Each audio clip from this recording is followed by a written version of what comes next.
आज के इस वीडियो में हम बात करने वाले हैं सुप्रीम कोर्ट में अनुदेशकों की सुनवाई को लेकर एक बड़ी जानकारी सामने निकल के आई है, जो कि आज के इस वीडियो में हम उसी अपडेट के बारे में बात करेंगे और आपको एक वीडियो दिखाएंगे। आप सभी साथी इस पूरी वीडियो को अंत तक जरूर देखिएगा। हमेशा पॉजिटिविटी को लेकर जीवन में एक नया इतिहास रचने का काम करते हैं। आगे बढ़े इससे पहले ये बता दें कि 5 सितंबर को अनुदेशकों की सुनवाई होने जा रही है। शिक्षक दिवस का दिन होगा वो दिन। मैं मां भगवती उस परमपिता परमेश्वर से यह प्रार्थना करता हूं कि शिक्षक दिवस के दिन इन बेसहारा, वंचित, पीड़ित, शोषित अनुदेशकों के लिए शिक्षा की देवी मां सरस्वती जज साहब के जीवा पर विराजमान हो और एक कोई ऐसा आदेश आए निकल के जो इनके जीवन में एक नई रोशनी भर दे। जिस तरीके से पिछली बार जज साहब ने जो वीडियो आया था उसमें कहा था कि 17,000 रुपया देकर आए हो, लेकिन उसका उन्होंने आदेश में जिक्र नहीं किया। आदेश में जिक्र होता तो उसका फर्क बड़ी तादाद में सरकार पर पड़ता। हालांकि जो उन्होंने सवालात किए उसका वीडियोस आज भी सुप्रीम कोर्ट की वेब यूट्यूब चैनल पर मौजूद है, तो उसका फर्क तो पड़ता है। जो जज साहब की बातें बाहर आती हैं, कई चीजें ऐसी होती हैं जो नेपथ्य से चलती हैं। एक बार हाई कोर्ट ने जुर्माना भी किया था सरकार पर, लेकिन वो आदेश में नहीं था, बाद में वो जुर्माना की स्लिप तक बाहर आई थी। तो ये सब चीजें हैं सोचने वाली कि कोर्ट अब ऐसा कोई निर्देश दे दे कि इन अनुदेशकों के जीवन में जो अंधकार भर चुका है वो दूर हो जाए।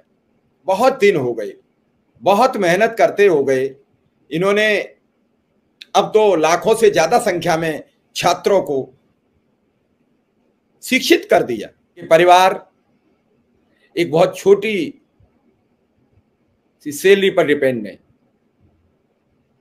इसके बारे में अधिकारियों को चिंता जाहिर करके सरकार तक ये संदेश देना चाहिए कि साहब, इतने पैसे में परिवार नहीं चलता है। तो ना अनुदेशक को अपनी मांग करने की आवश्यकता है, न शिक्षा मित्र को मांग करने की आवश्यकता है, न ग्राम प्रहरी को मांग करने की आवश्यकता है। सरकार के वो अधिकारी ही हमेशा सरकार को संदेश देते हैं। इसमें ऐसा कई बार हुआ है जब आपने देखा होगा कि लगातार ये सब चीजें लागू होने के बावजूद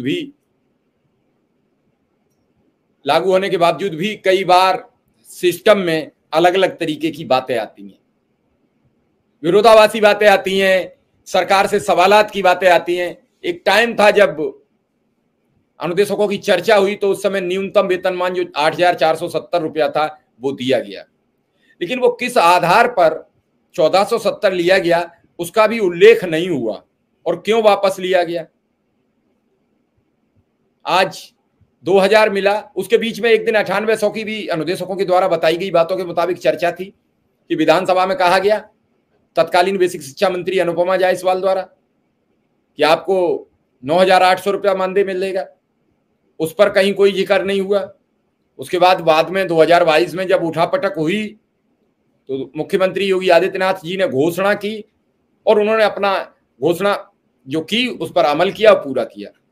जैसे ही नई सरकार का गठन हुआ, उन्होंने विधान सभा का जैसे ही संचालन हुआ तो उससे पहले अपनी कैबिनेट की बैठक में पास किया, मोहर लगाई और वेतन देना शुरू कर दिया। वेतन ऐसे ही मिलना चाहिए।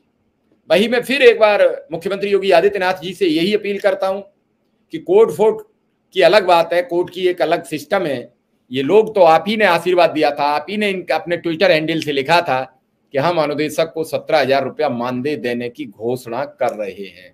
उस घोषणा को अमल में लाइए, उस घोषणा पर विचार कर लीजिए और सारे दूध का दूध पानी का पानी कर दीजिए।